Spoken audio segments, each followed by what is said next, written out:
Assalamualaikum warahmatullahi wabarakatuh. Perkenalkan, kami dari kelompok 3 dasar-dasar ilmu sosial yang beranggotakan Ahmad Haris dengan nomor BP 2010 83 239, Fakri Dwi Alia dengan nomor BP 2010 833 007, Gusni Faresi dengan nomor BP 2010 83 1005, Irfan Pratama dengan nomor BP 2010 83 3009, Muhammad Naufal Afarisi dengan nomor BP 2010 83 2035, Trisa Zalianti Fitri dengan nomor BP 2010 83 2001, Yola Febrianti dengan nomor BP 2010 83 30 15. Baiklah, kami akan mempresentasikan hasil diskusi kami.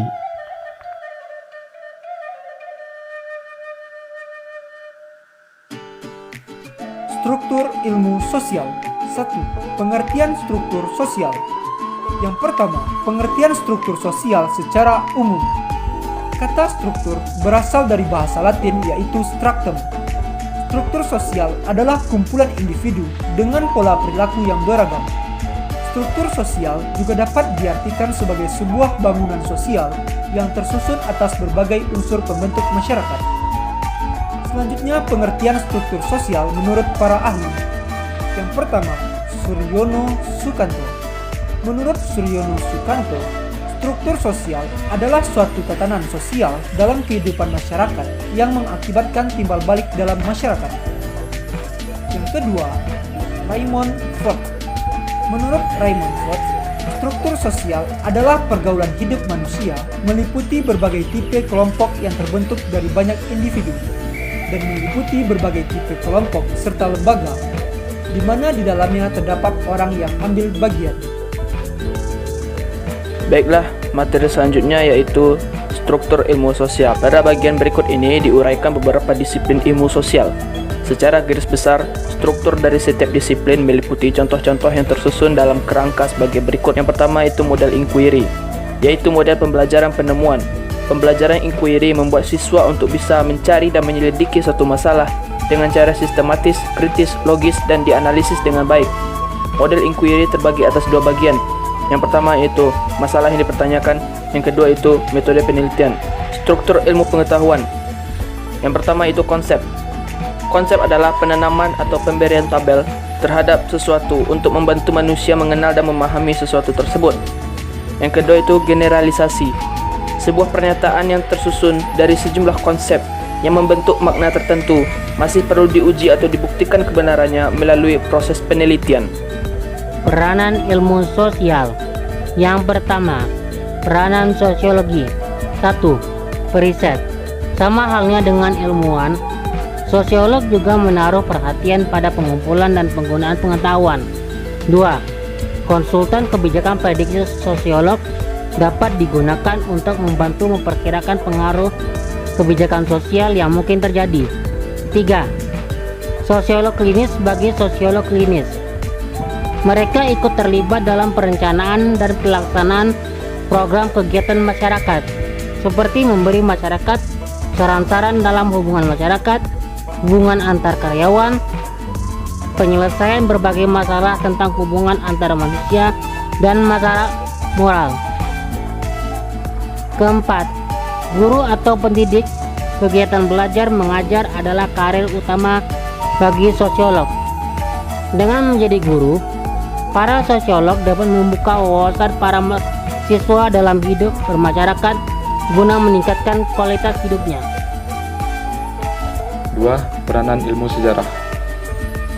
Sejarah dapat menjadi penghubung antara generasi sekarang dengan generasi yang akan datang. Lalu, untuk membangkitkan semangat nasionalisme dengan memberikan pengetahuan tentang kejayaan suatu bangsa yang terjadi di masa lampau.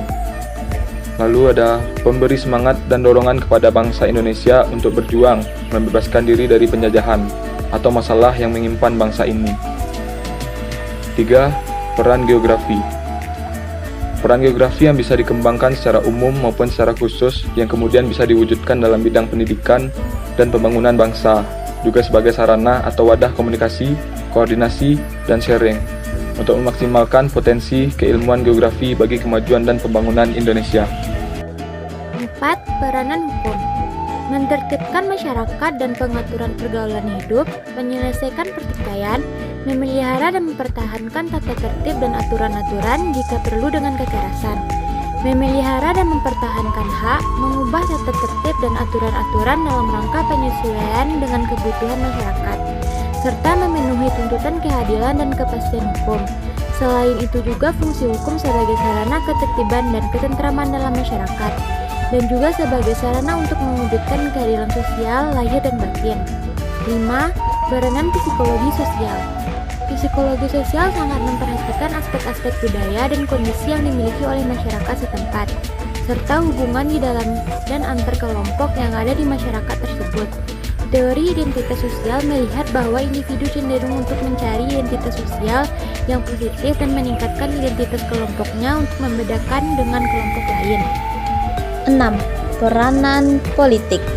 Peran ilmu politik dalam meningkatkan pertumbuhan perekonomian Indonesia itu sendiri meliputi tugas pemerintah dalam menjalankan fungsinya, yaitu mengarahkan kegiatan ekonomi masyarakat sehingga mencapai tujuan yang dikehendaki. Upaya pemerintah untuk mengontrol monopoli dan mengatur akibat-akibat yang ditimbulkan dari kegiatan ekonomi terhadap pihak lain.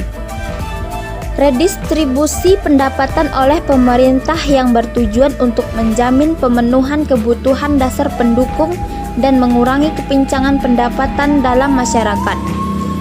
Terakhir, pengadaan barang dan jasa yang menjadi kepentingan umum. Yang terakhir yaitu peranan antropologi. Yang pertama, dapat mengetahui pola perilaku manusia dalam kehidupan dan masyarakat secara universal maupun pola perilaku manusia pada tiap-tiap masyarakat atau suku bangsa. Yang kedua yaitu dapat mengetahui kedudukan serta peran yang harus kita lakukan sesuai dengan harapan warga masyarakat dari kedudukan yang kita sandang. Yang ketiga yaitu dengan mempelajari antropologi akan memperluas wawasan kita terhadap tata pergaulan umat manusia di seluruh dunia, khususnya Indonesia yang mempunyai kekhususan-kekhususan yang sesuai dengan karakteristik daerahnya sehingga menimbulkan toleransi yang tinggi. Yang keempat yaitu dapat mengetahui berbagai macam problema dalam masyarakat serta memiliki kepekaan terhadap kondisi-kondisi dalam masyarakat, baik yang menyenangkan serta mampu mengambil inisiatif terhadap pemecahan permasalahan yang muncul dalam lingkungan masyarakatnya.